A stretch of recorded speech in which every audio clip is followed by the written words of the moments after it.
Mwaramutse neza, amahoro y'Imana abane namwe. Nkuko nkurambye rero amazina yanjye ni Jean Marie Vianney. Uyu munsi rero twagiriwe umugisha, Imana ndabe umugisha, ndabona imvura irimo kugwa rwose imeze neza. Muri kino gitondo cy'umugisha rero kadushimire Imana abanye natwe, Imana yarenze ubuzima bwacu, Imana ikomeje kubana natwe muri ibi bihe, ndetse abanye natwe mu bihe bitari ibi ngibi izakomeza kubana natwe. Bakristo bavandimwe, aho muherereye hose rero ndagira ngo dufatanye muri isengesho ry'aka kanya, maze dushime Imana, hanyuma turebe ifunguro ritunga ubugingo muri kano kanya Imana yifuje ko tuganiraho. Mu ijoro ryashize twavuze ku ijambo ry'Imana rivuga ku bwami bw'Imana, ndetse Imana yemeye yuko twese twongera kuryumva nk'abantu bumva Ikinyarwanda. Nkaba ngiye kurivugaho mu rurimi rw'Ikinyarwanda, aho turi buze kuryumva neza kandi buri wese agakuramo inyigisho y'uyu munsi. Imana rero ibane namwe, ibahereze umugisha, imbaraga zayo zikomeze kubana namwe mu buzima bwa buri munsi, kandi ibyo mukora byose bibahere. Reka dusenge. Data twese uri mu ijuru, izina ryawe niryubahwe, ubwami bwawe nibuze, icyo ushaka gikorwa uyu munsi nk'ukorwa mu ijuru. Ifunguro ritungura uduhe none, utubabarire ibicumuro byacu nk'uko natwe tuhora ducumuyeho, ntudererane twoshya, ahubwo icyago mu Imana. Mubyeyi mwiza rero tugushimiye urukundo utagira ingano, dukunda habwa icyubahiro. Tugushimiye ineza n'imbabazi tugirira habwa icyubahiro. Tugushimiye ku bitaro by'umwijima aho ruturinda amanywa n'ijoro habwa icyubahiro. Icyakora mubyeyi mwiza, dutewe isoni no kugira mu maso hawe kubera ibyaha byacu. Tubabarire ibicumuro byacu mubyeyi mwiza, tugirire neza. Utubabarire kwiganyira, utubabarire gushaka ibitangaza mubyeyi mwiza, gushaka ubwami bwawe. Data mubyeyi mwiza, utubabarire imitima ishidikanya, imitima itagira urukundo, imitima yuzuyemo amaganya n'agahinda mubyeyi mwiza. Turakwinze kugira ngo tugire neza, tubabarire Data mw'Imana. Amaraso y'Umwami wacu Yesu Kristo adushyire ku rugero dukwiriye. Ngwino rero ubane natwe, urimo icyizere muri twebwe, ugarure ubwiza bwawe muri twebwe, ubwami bwawe duturemo Data mw'Imana. Abarwayi bakize, abakene Data mw'Imana ubahereze umurimo, abadafite hirya no hino Data mw'Imana ubahe icyerekezo bagiriye neza. Ariko ikiruta byose, uturinde amasezerano Data mw'Imana atagira umumaro, ahubwo duhe agaciro isezerano ryawe kuzaza kutureba. Isezerano ryawe kuzaza kutureba Data mw'Imana, ukadukura muri isi y'icyaha maze tukabana nawe. Ngwino bane natwe mu kiganiro, bane natwe abadukurikiye, bane nabo Data mw'Imana bagiriye neza, kuko uri Imana ishobora byose. Tubisabye twizeye mu izina ry'Umucunguzi wacu Yesu Kristo, amen. Imana rero ibahereza umugisha. Twagiriwe amahirwe n'ubuntu bw'Imana bwo kumva ijambo ryayo. Tugiye kuganira ku kintu cyitwa rero ubwami bw'Imana. Ese kuri wowe ubwami bw'Imana wumva ari iki? Bakristo bavandimwe, muri iyi minsi itoroshye, akenshi na kenshi kubera ko isi yuzuyemo ibibazo ndetse n'amaganya n'amarira menshi, nibyo koko abantu dufite inyota yo gushaka Imana, ariko mu bundi buryo inyota dufite ni yo gushaka ibitangaza no gukira ibyo turimo guhura nabyo. Tugasanga turi kwisanga mu nsengero ahantu hagiye hatandukanye, turi kwisanga turi gusengera ahantu hagiye hatandukanye, dushaka ibitangaza, dushaka ibitangaza by'akazi, dushaka gukira indwara zigiye zitandukanye. Bisa nkaho rwose ibyo kumenya Imana, imiterere yayo, imico yayo, ibyo ikunda n'ibyo yanga, atari byo bidushishikaje, ahubwo dushishikajwe no gushaka ibitangaza. Ndetse ikintu gikomeye cyane, iyo twabonye umuntu ushobora gukora ibitangaza cyangwa se akatubwira ku bibazo byacu, aho ngaho niho twirukira. Ariko ijambo ry'Imana rirasobanutse. Umwami wacu Yesu Kristo adusaba gushaka ubwami bwe, maze ibindi byose tukazabihabwa. Ni ukuvuga ngo iyo mpamvu cyangwa se igikomeye kuri twebwe kandi gifite agaciro kuri twebwe no gushaka ubwami bw'Imana.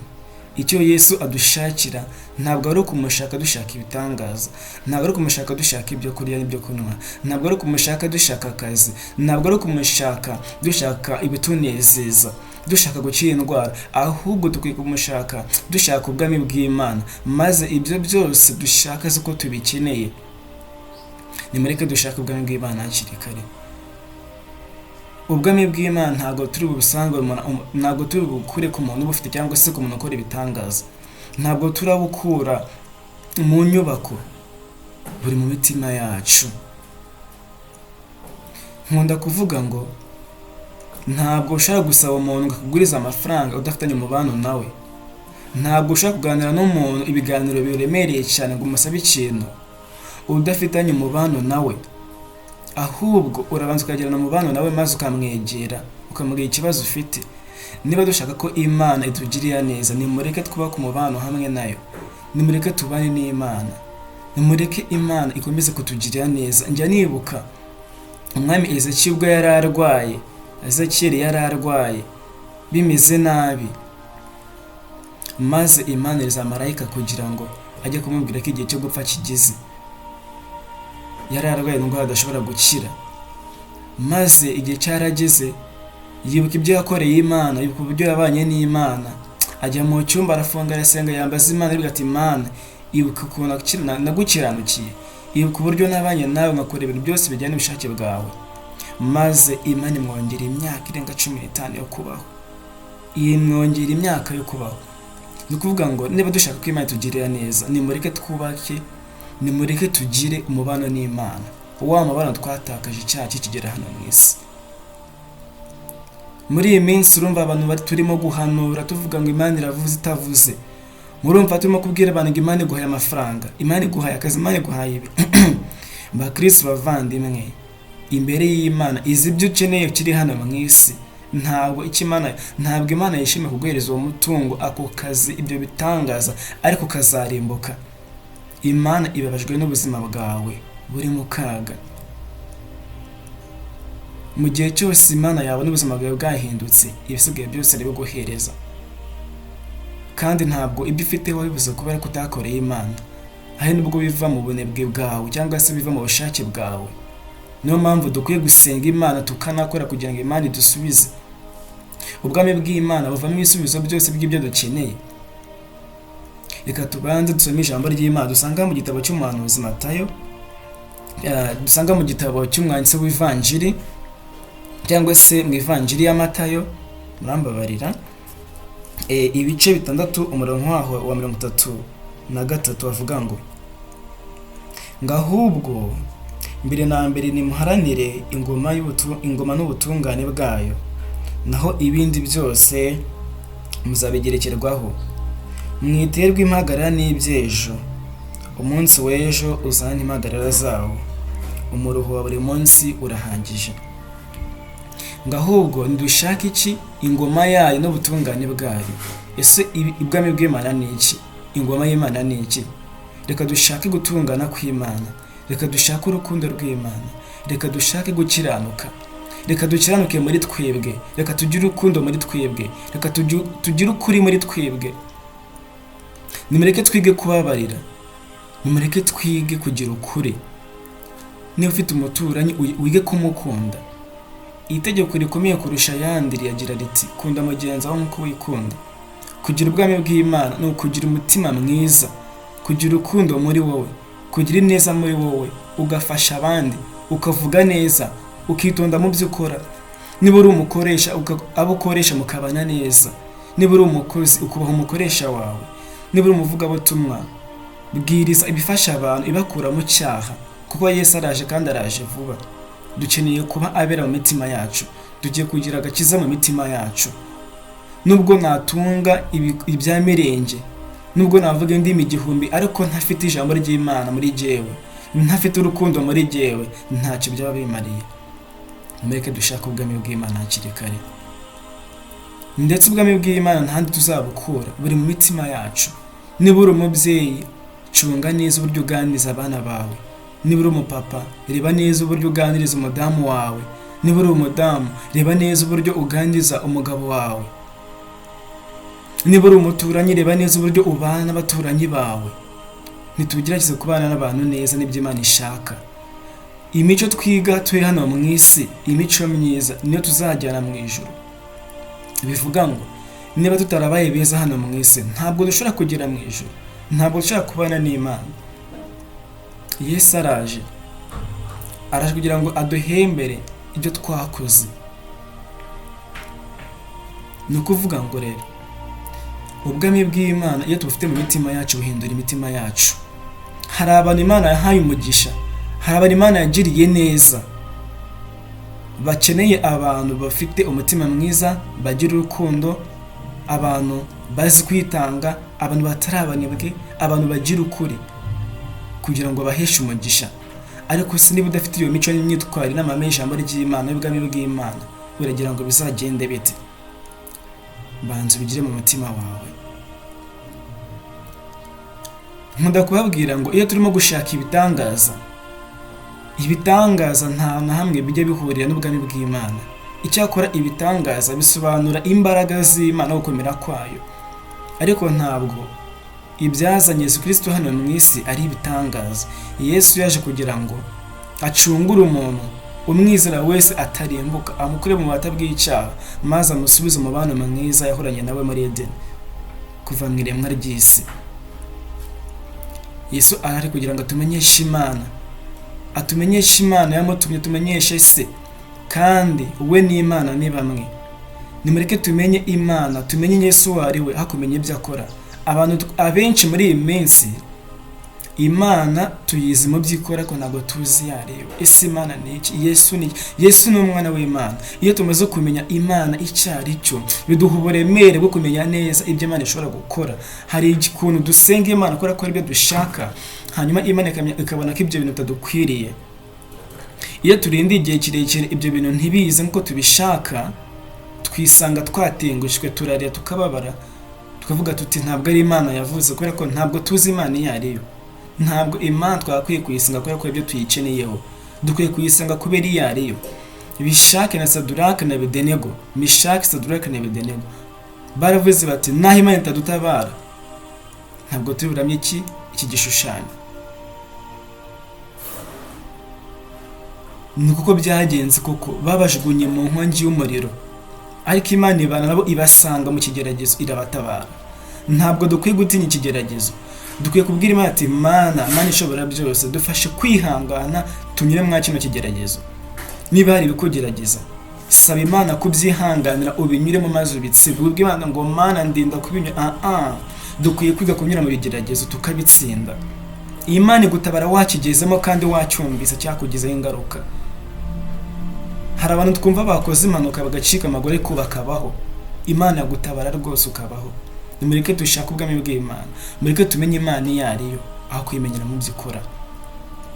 Ushaka kwibaza uti se ko nduyu n'uyu ko nsengera mu idini n'iri nzakora ubwami bw'Imana? Ntabwo ubwami bw'Imana buri mu rusengero tuzi inyubako. Buri hehe? Reka tubaze Ivanjiri ya Luka ibice bya 17. Turiye mu Ivanjiri ya Luka ibice 17 umurongo wa 20. Haragira hati: Abafarisayi baramubaza bati, ingoma y'Imana izaza gihe ki? Yesu arabasubiza ati, ingoma y'Imana ntizaza yigaragaza mu maso y'abantu ngo bagire bati ngiriya, ahubwo nimumenye ko ingoma y'Imana ibarimo.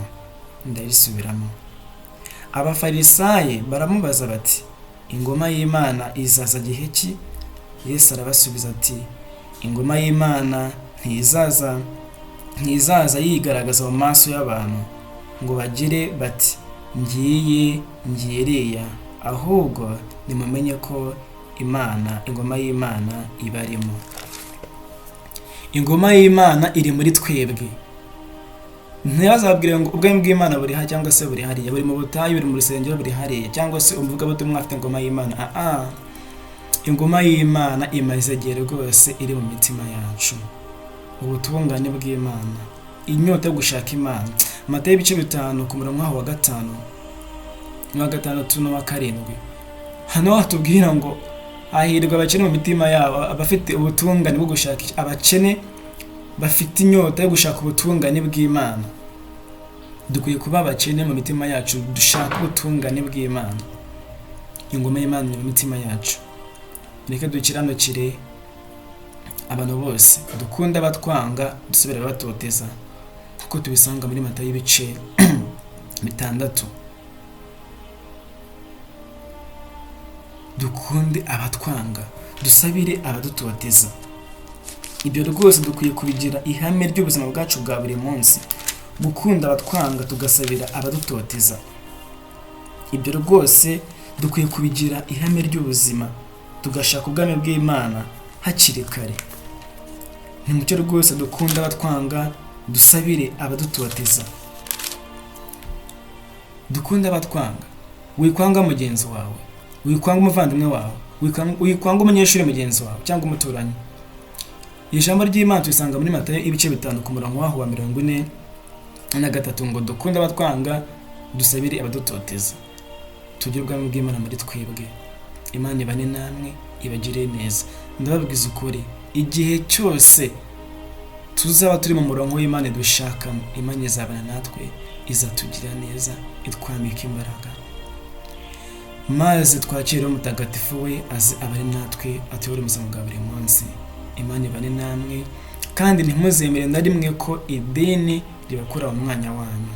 Idini rya mbere ni gufasha imfubyi n'abapfakazi. Imana ibane namwe kandi ibagire neza.